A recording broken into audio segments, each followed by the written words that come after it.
So it's my great pleasure to introduce Jérémie François. I personally, I'm a big fan of his blog, which he will possibly introduce to you. Yeah, no? almost not. You should, Yeah. I don't know, spread the link somewhere. It's one of the best blogs in the scene, really in-depth, technical, sometimes philosophical, and this time it's, I think, a more philosophical topic. Yeah, enjoy. Thanks for coming. Thanks, Laura. Okay, so this title is kind of a bit harsh, but that's meant for it because that was a reaction on my blog about doing my own hobbed bolt, which is kind of old school techniques. And someone told me in the blog and the post saying that why are you doing this crappy stuff, because you can buy a shiny machined bolt for a few bucks, and you won't go to have through this hassle. And actually realize that no, you can do things at home. You can create stuff, and that's still worth. I mean, it definitely can compete with the industry for different reasons. So that's the subject of this talk. Actually, there is a hero of makers, a maker hero. You can get it via one way or the other, because it's definitely a hero from Alexandria. That's one first century after Jesus Christ. That's the Aeolipile. I had to check how to pronounce that. Actually, it's a first century steam engine. That's a turbine, sorry, where the water gets heated here, then moves up in this tube to this sphere that starts rotating. And actually, he probably made it in his garage. It was definitely a technological breakthrough, because this is the first real steam-powered engine. And actually, he didn't have any backing of business angels or any business with it. Actually, microfabrication at home, we're all discussing of this for the last years, is really an age of steam for a curious maker, because you get incredible machines for quite cheap machines. Both of these cost something like 1,000 euros.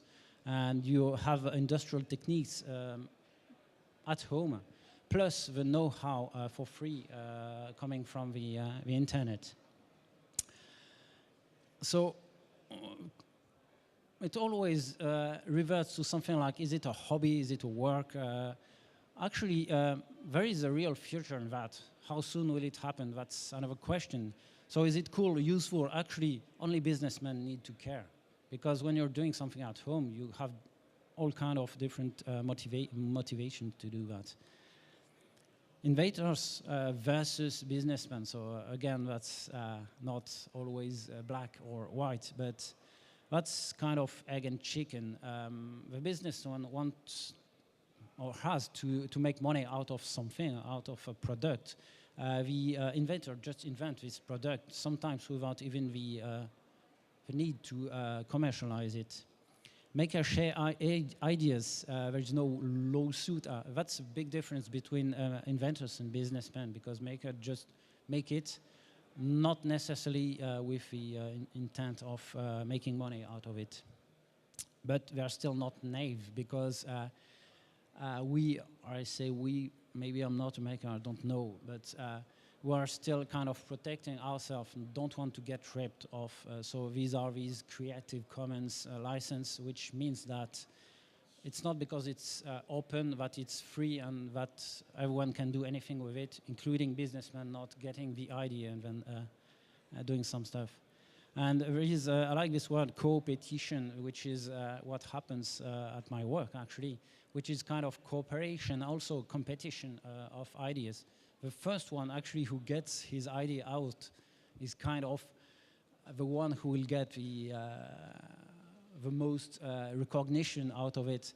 But it's still cooperation, because you need to be a lot of different people working on that to get it.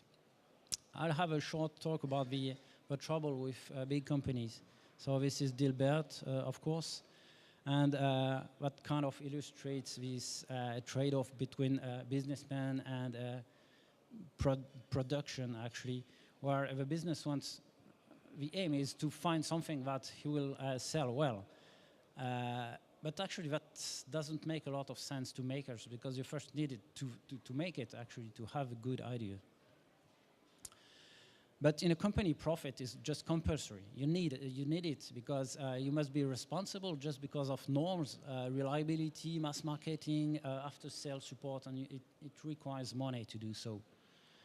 You also need, of course, to feed the bills, employees, shareholders, and this has a, especially nowadays, it has a very negative drawback, as I would say, which is greed versus innovation, where a lot of money is transferred from the production or from the research and development department to the legal department, or directly to the shareholders, of course. But protecting your intellectual property, dealing with patent wars, return of investment. Return of investment is obviously opposed in your innovation, because you just spend some time, some money innovating, creating a new product, trying to have some technological breakthrough. And then you need to evaluate, to valorize this innovation. So that's something that is necessary in a company, usually, but it goes against the innovation. So that's where also marketing comes into play, where what's the added value of marketing? Marketing is just a clever way to have your stuff sold better, but where is the where is the truth? Where is just the advertising? Also, innovating in a company has a kind of specific problem, which is you don't have all the skills within your employees, so it's difficult to have them invent if they are not inventor, if they were hired for some specific work. And then the most creative ones sometimes just leave when they don't have what they would like to have as a recognition from the company. So it's very difficult for that. And then you get this kind of unfair competition from makers, because most makers do not seek money first. They don't seek profit first. So they kind of work for free. And that's probably difficult. That's a big difference also between business and makers. And makers do not sell. So not selling is quite interesting, because you don't get customers, investors, third parties in the way. It's not totally that true, because it depends on what you're making. If you're dealing with a huge open source project, and there are people here who knows that, you kind of get some customers. You kind of have some users that sometimes do not realize that you're just bringing something free to them, and they behave like it's a paid software or paid project, whatever. So they kind of expect you to have the same after-sale support and things like that, which is a bit difficult. Also, this is kind of touchy, tricky point. A maker does not always respect patents. This may be a good thing, a bad thing. It depends on your point of view on patents. But actually, they are more free because they don't risk much getting sued. That's why I call them usually iconoclasts, because they just can try some risky business because they're not doing business. So they have less to lose than a company that can get sued, or but just can ruin their own business inventing something that doesn't work. Then also, I spoke about it shortly before. You're spending a lot of money protecting your intellectual property in a regular company. So it's something that's not lost by a maker. Obviously, all these shared diffuse responsibility makes probably some trouble for companies to, well, who will you sue in some open source project because you think that the open source project violated one of your patents? It's kind of impossible because it's diffuse and like this. So back to the question, because that was the subject of the talk. can you do it better than the industry at home? Of course, not always. I'm not saying that everything can be done at home. Of course, you wouldn't try to do some, don't know, a nuclear power station at home. It just doesn't have no sense. But what usually I hear is, oh, it's handmade, so it's crappy. It's not professional quality. But I wouldn't oppose handmade versus professional aspect, quality, functionality. And there are a lot of reasons for that. Professional quality, or if it's mass market quality, I'd say, does introduce some bias in the production, because actually that's all this software value engineering, not necessarily software, but value engineering, which is not putting too much quality in a product because it's money lost. And actually, it may make the product less expensive because you just made the appropriate choices, technical choices to build that product. But the problem is that you get this value engineering, but the next thing is planned obsolescence. And so once again, it's not all black or all white. By choosing the proper, not over-engineering part of your stuff, makes it cheaper. But if you push the idea a bit too far, then you get to planned obsolescence with things like that, where the battery cannot be changed, and then the product needs to be thrown away. Here again about homemade versus professional quality. What's actually quality? Yeah, you can talk to that about a very highly skilled craftsman guy doing some very nice work in his shop. He's doing quality. It's not production though, but it's definitely doing quality. And then this is probably the more important thing, doing it at home or actually doing it the amateur way. I don't like this because it's not amateur either.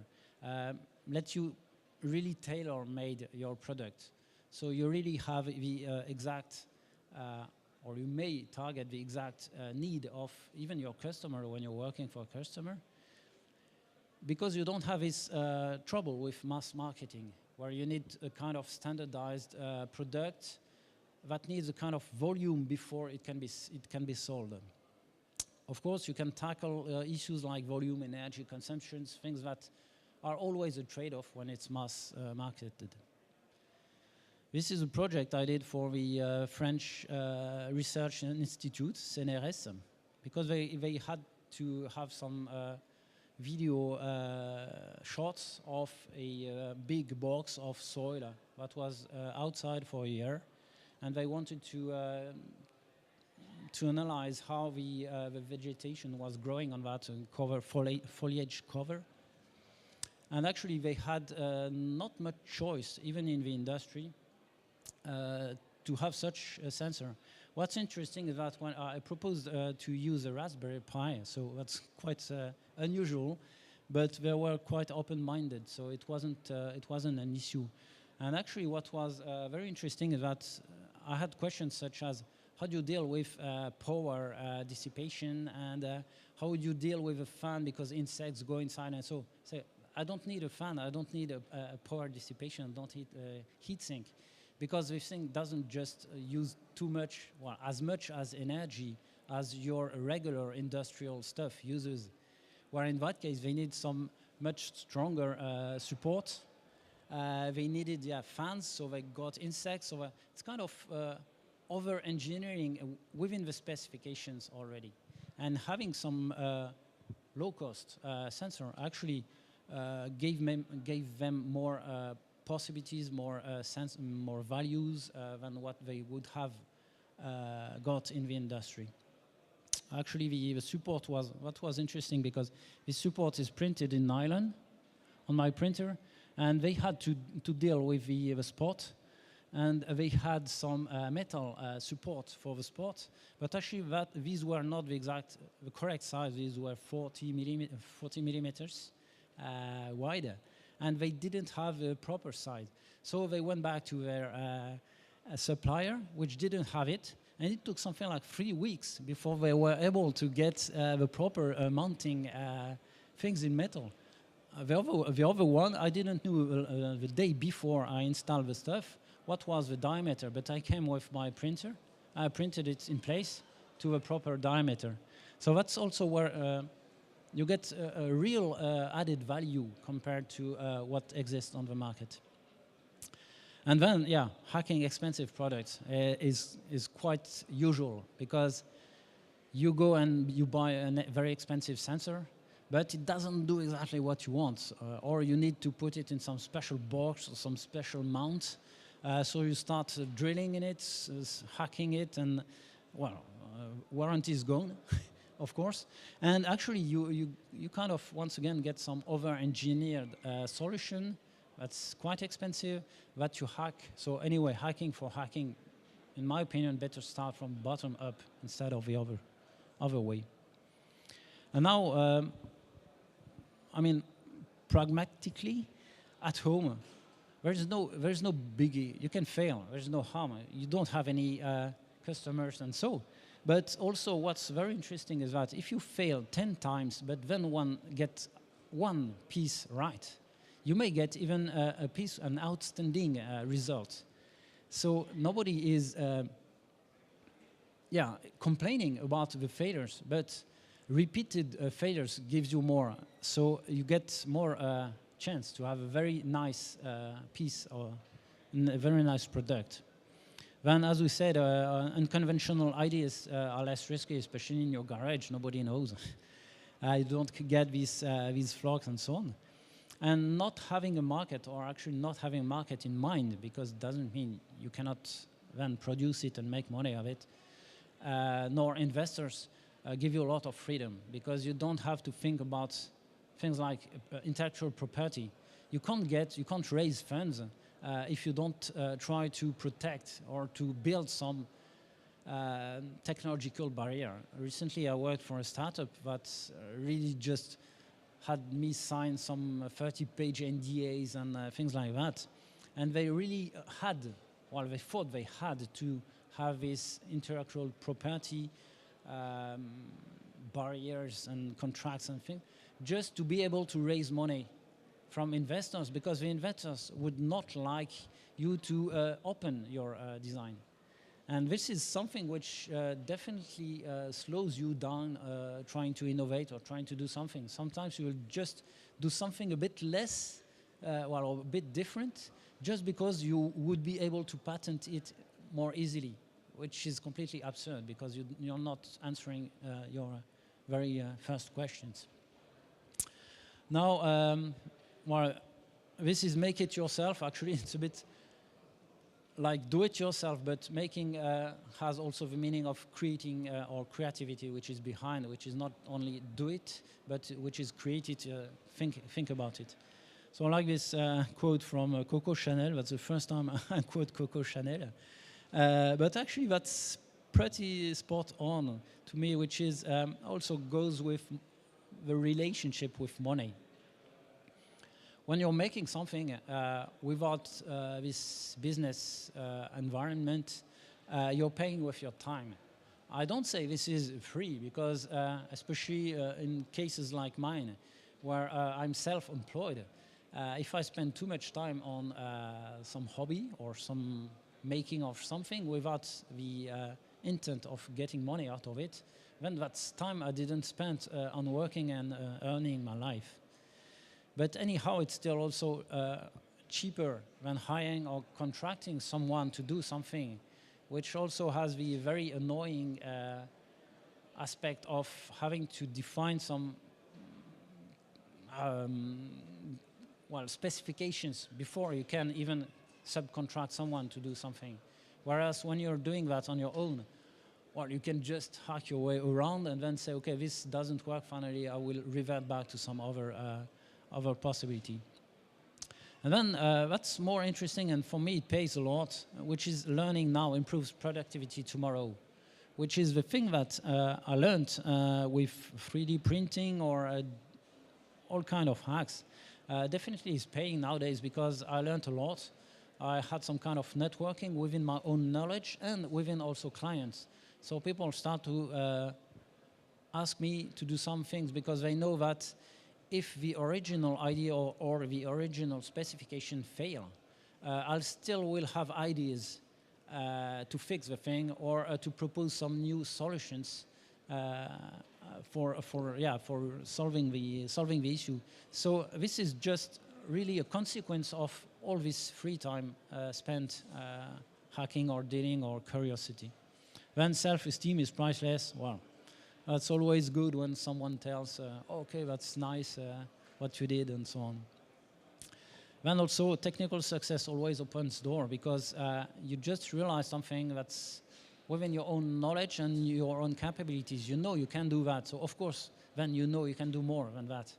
And what's becoming extremely interesting is that when you did something else, and then you realize that you can bridge it between two and then do something much more important or even valuable. Could be some new innovation, patented stuff. I'm not really fine with patents, but why not? Then you get the community recognition. You just can't do that with marketing. I mean, companies try to do that. They try to hire technological evangelists that try to promote the product. But they have some real serious issue there trying to say we are the best. And using marketing is kind of short-viewed possibilities. Otherwise, not making money brings sympathy.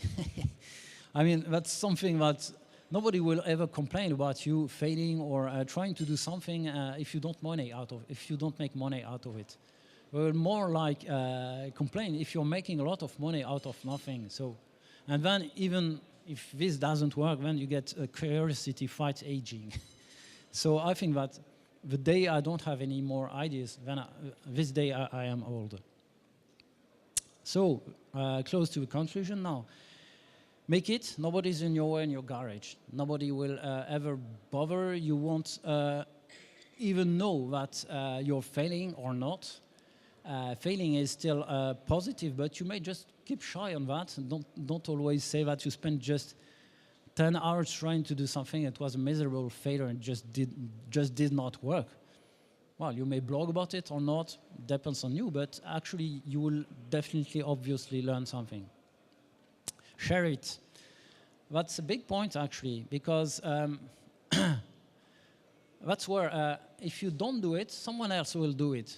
And that's somehow kind of a pity, because I remember having ideas, probably talked about with David, about support structure that are tree-like support structure, organic shapes that support the thing.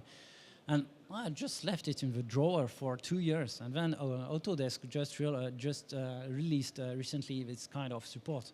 Well, that's my bad. I mean, if I wanted something out of this, I should have shared it at the minimum. Not necessarily making it, but at least share the idea.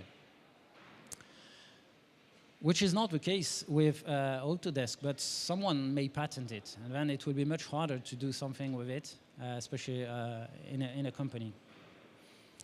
Then a hero, this guy from Alexandria, failed very hard on this too. He didn't share it enough. Actually, he had no internet at the time. And that's a real pity. Slaves were probably too cheap at the time. What was the use at the time, almost 2,000 years ago, for a machine that was able to do the work of slaves that were cheaper than the machine? So he probably would never have had a businessman back him at the time.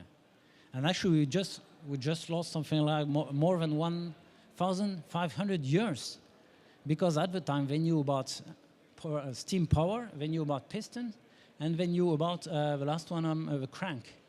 So they definitely, at least the Romans, would have been able to build a steam engine, something like 200 years after Jesus Christ.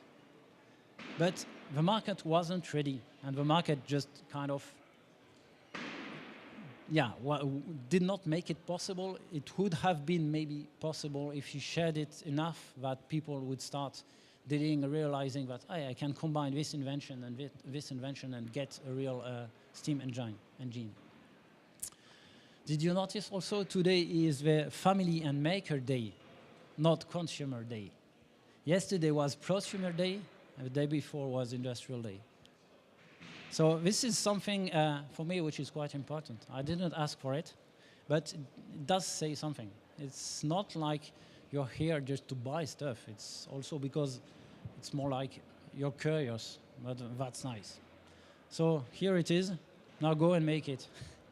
I think, yeah, as Jason said on speech before, just try it. It's not that difficult. You get a full community. You get support from everywhere. So, yeah, that's it. If you have questions.